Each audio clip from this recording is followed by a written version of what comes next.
الحمد للہ رب العالمین والصلاة والسلام علی اشرف الانبیاء والمرسلین اما بعد ان اللہ وملائکتہ یصلون علی النبی یا ایھا الذین آمنوا صلوا علیہ وسلموا تسلیما اللہ رب محمد صلی اللہ علیہ وسلم نحن عباد محمد صلی اللہ علیہ وسلم صلی اللہ تعالی علیہ وسلم۔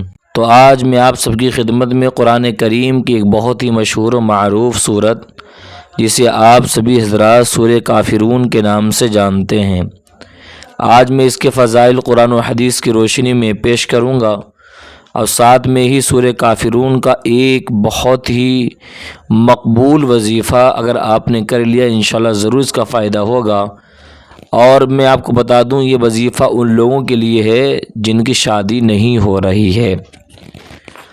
پہلے قرآن کریم کے ہم فضائل سمجھ لیں تو جن حضرات نے ابھی تک ہمارے YouTube channel Barkati online academy کو سبسکرائب نہیں کیا وہ سبسکرائب کر دیں، مجھے دعاؤں میں یاد رکھیں، چلیں سماعت کریں۔ حضرت سیدنا فروا بن نوفل رضی اللہ تعالیٰ عنہ سے روایت ہے کہ انہوں نے نبی کریم صلی اللہ علیہ وسلم کی خدمت میں حاضر ہو کر عرض کیا کہ یا رسول اللہ صلی اللہ تعالیٰ علیہ وسلم، مجھے ایسی چیز بتائیے جسے میں بستر پر جاتے وقت پڑھا کروں۔ تو نبی کریم صلی اللہ علیہ وسلم نے فرمایا قل یا ایھا الکافرون پڑھا کرو، یہ شرک سے براءت یعنی آزادی ہے۔ سبحان اللہ۔ اور حضرت سیدنا انس رضی اللہ تعالیٰ عنہ سے روایت ہے کہ شہنشاہ مدینہ قرار قلب و سینہ صلی اللہ تعالیٰ علیہ وسلم نے ایک صحابی سے فرمایا اے فلاں، کیا تم نے شادی کر لی ہے؟ تو اس نے عرض کیا رسول اللہ صلی اللہ علیہ وسلم، خدا کی قسم نہیں کی، میرے پاس شادی کرنے کے لیے کچھ نہیں ہے۔ کیا تمہیں قل ھو اللہ احد یاد نہیں؟ تو اس نے عرض کی کیوں نہیں؟ تو آپ صلی اللہ علیہ وسلم نے ارشاد فرمایا یہ تہائی قرآن کے برابر ہے۔ پھر فرمایا کیا تمہیں اذا جاء نصر اللہ والفتح یاد نہیں؟ تو اس نے عرض کی کیوں نہیں؟ فرمایا چوتھائی قرآن کے برابر ہے۔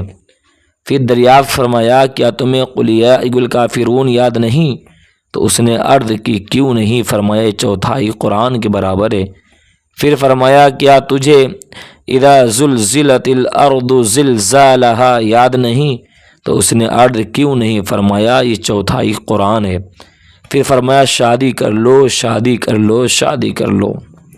حضرت سیدنا ابن عباس رضی اللہ تعالیٰ عنہما سے روایت ہے کہ نور کے پیکر تمام نبیوں کے سردار نبی صلی اللہ علیہ وسلم نے فرمایا اذا زلزلت الارض زلزالها نصف قرآن کے برابر ہے، اور قل ھو اللہ احد تہائی قرآن کے برابر ہے، اور قل یا ایھا الکافرون چوتھائی قرآن کے برابر ہے۔ تو میں نے آپ سب کی خدمت میں سورہ کافرون کے فضائل پیش کیے، تو جس وظیفہ کا میں نے آپ سب کی خدمت میں ذکر کیا تھا بغور سماعت کریں، یہ ان لوگوں کے لیے ہے جو خواہش مند ہیں کہ ان کی شادی ہو جائے، یا جن کی خواہش ہے کہ ان کے بیٹا یا بیٹی کی شادی ہو جائے، بستر پر جانے سے پہلے پڑھنا ہے، اور پڑھنا کتنی بار ہے بغور سماعت کریں۔ عشاء کی نماز کے بعد میں سونے سے پہلے آپ کو 11 مرتبہ سورہ کافرون اول و آخر ایک بار درود پاک پڑھ لینا ہے۔